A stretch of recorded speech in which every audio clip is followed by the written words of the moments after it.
সম্মানিত ইতালি প্রবাসী ভাই বোনেরা, আপনারা সকলে কেমন আছেন? আশা করি আপনারা সকলে অনেক অনেক ভালো আছেন। আপনাদের সকলের দোয়া এবং ভালোবাসায় আমি অনেক ভালো আছি।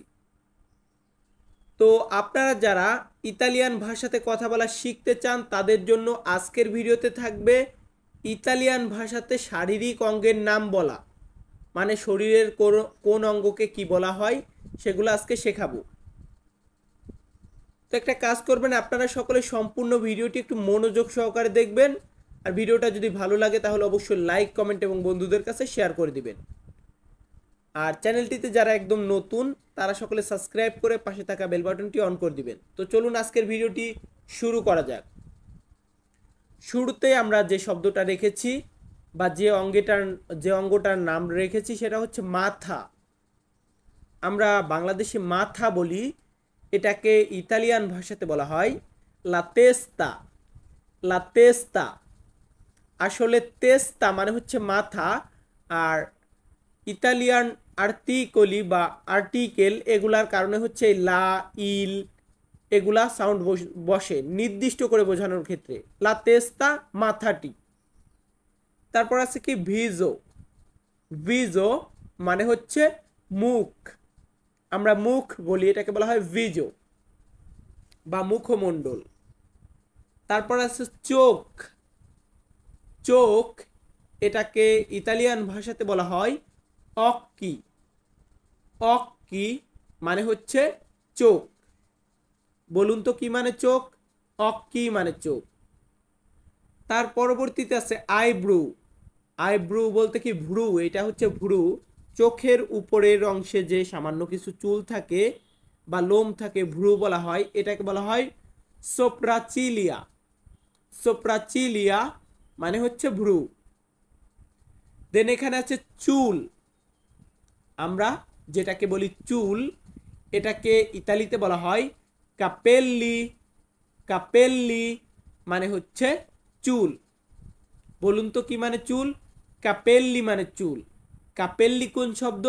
ইতালিয়ান শব্দ। চুল কোন শব্দ? বাংলা শব্দ। দেন এখানে আছে দাঁত। দাঁত এটাকে ইতালিয়ান ভাষাতে বলা হয় দেন্তি। দেন্তি। দেন্তি মানে কি? দেন্তি মানে দাঁত। তো আমাদের পরবর্তীতে আরেকটি শব্দ আছে, সেটা হচ্ছে ঠোঁট। ঠোঁট এটাকে ইতালিয়ান ভাষাতে বলা হয় লাব্রা। লাব্রা মানে হচ্ছে ঠোঁট। আবার লিব্রো বলেন না, লিব্রো মানে হচ্ছে বই। লিব্রো মানে বই, লাব্রা মানে ঠোঁট। উচ্চারণটা সঠিকভাবে করবেন, লাব্রা। আমরা পরবর্তী ধাপের প্রথম শব্দটি রেখেছি কান।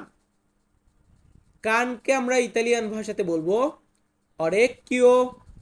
অরেক্কিও মানে হচ্ছে কান। কান এটাকে আমরা বলবো অরেক্কিও।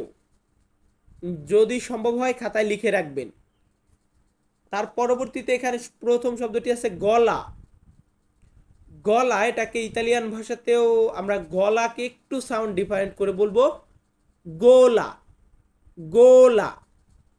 গোলা মানেই গলা, মানে আমাদের যে ধরুন ঘাড়ের উপর থেকে যে মুখ পর্যন্ত যে একটা অংশ আছে গলা, এটাকে বলবো গোলা।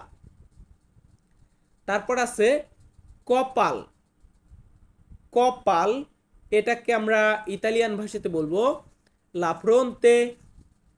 লা ফ্রন্তে মানে হচ্ছে কপাল। দেন এখানে আছে কাঁধ। কাঁধ বা ঘাড়, ঘাড়ের আবার ভিন্ন একটা মানে আছে। কাঁধকে আমরা বলবো লা স্পাল্লা। লা স্পাল্লা মানে হচ্ছে কাঁধ।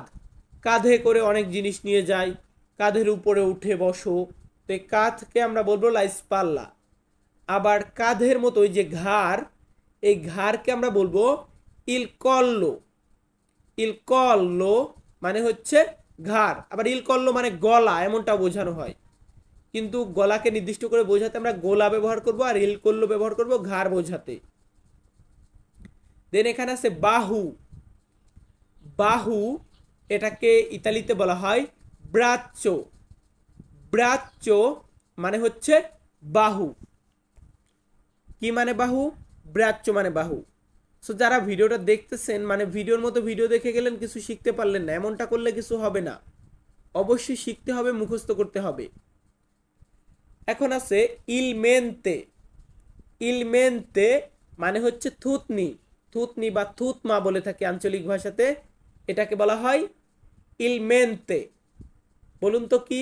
ইলমেন্তে। সো আপনারা যারা আমাদের চ্যানেলটিতে একদম নতুন, প্লিজ আমাদের চ্যানেলটি সাবস্ক্রাইব করে রাখবেন। আর কোন ধরনের ভিডিও প্রয়োজন এগুলো অবশ্যই কমেন্ট করবেন। তো আজকের ভিডিওতে কিন্তু অসংখ্য শব্দ দিব, পরবর্তী ধাপে আবারও শব্দ শেখাবো। এখন যেমন এখানে প্রথম শব্দটি আছে হাত। হাতকে আমরা ইতালিয়ান ভাষাতে বলি মানো। মানো মানে হচ্ছে হাত। এখন আপনারা যাতে বুঝতে পারেন সে কারণে কিন্তু আমি ইতালিয়ান ভাষাতে তো লিখে দেই, পাশাপাশি বাংলাতে উচ্চারণও লিখে দিই। মানো, ওই দেখুন ময়াকারে মা, দন্তের নকারে নো, মানো। মানো মানে হাত। আর কত সহজ চান। এরপর আছে আঙ্গুল। আমাদের যে আঙ্গুল থাকে এটাকে বলা হয় দিত। দিত মানে হচ্ছে আঙ্গুল।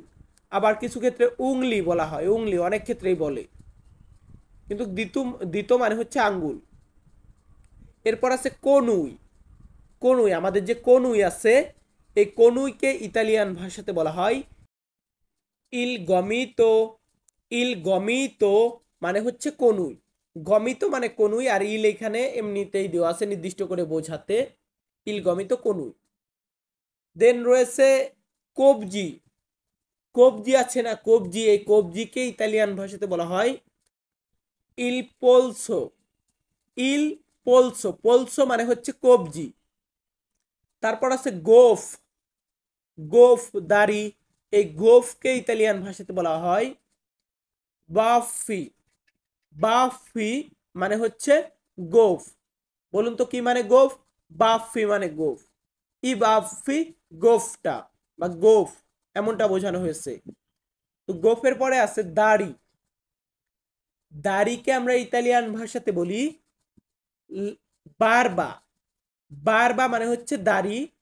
আর লাবা, লাবারবা এটা বলতে পারি আমরা যখন কোনো বাক্য গঠন করব তখন আমরা লাবারবা ব্যবহার করব।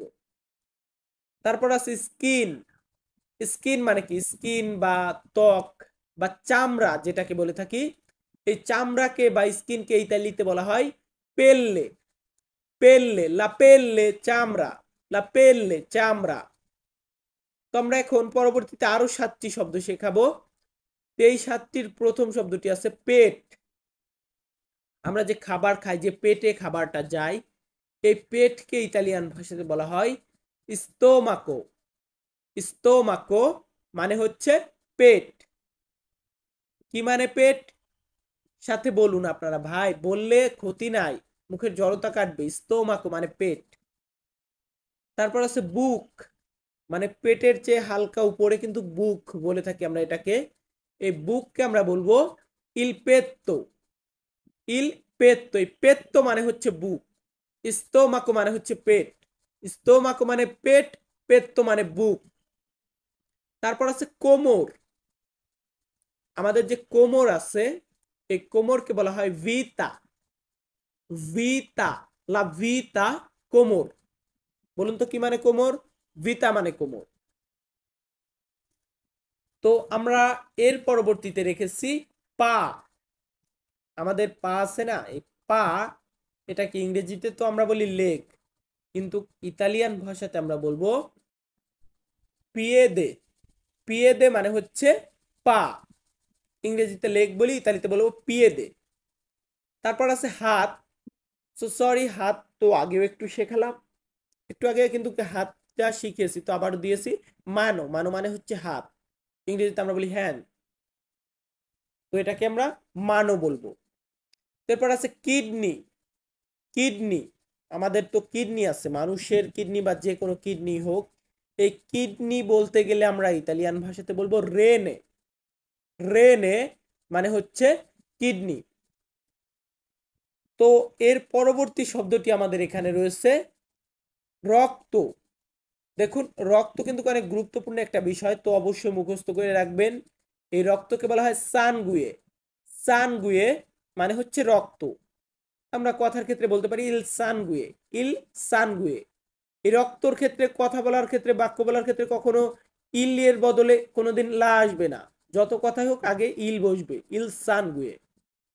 তারপর আছে হাড়, হাড় বা হাড্ডি যেটাই বলেন, এটাকে আমরা বলবো আස්සো, আස්සো মানে হচ্ছে হাড্ডি।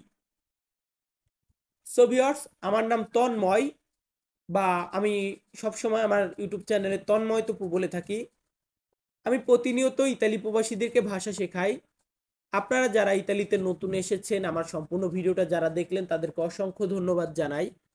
আর শুধু আজকের ভিডিও না, আমার ভিডিও না, যেখান থেকে ভিডিওগুলো দেখবেন একটু মনোযোগ সহকারে দেখবেন, যাতে করে আপনারা কিছু শিখতে পারেন। মানে শিখতে না পারলে শুধু শুধু ফোনের এমবি লস করে কোনো লাভ নেই। অন্য কিছু দেখুন, মজা পাবেন। এই ভাষার ভিডিও দেখে মজা হয় না। আর যদি শিখতে চান তাহলে একটু কষ্ট করে মনোযোগ সহকারে দেখবেন। আশা করি খুব সহজে ইতালিয়ান ভাষা শিখতে পারবেন। তো আমাদের আজকের ভিডিওটা এখানেই শেষ করব। সকলে ভালো থাকবেন, সুস্থ থাকবেন। আবারও দেখা হবে নতুন কোনো ভিডিওতে। ধন্যবাদ।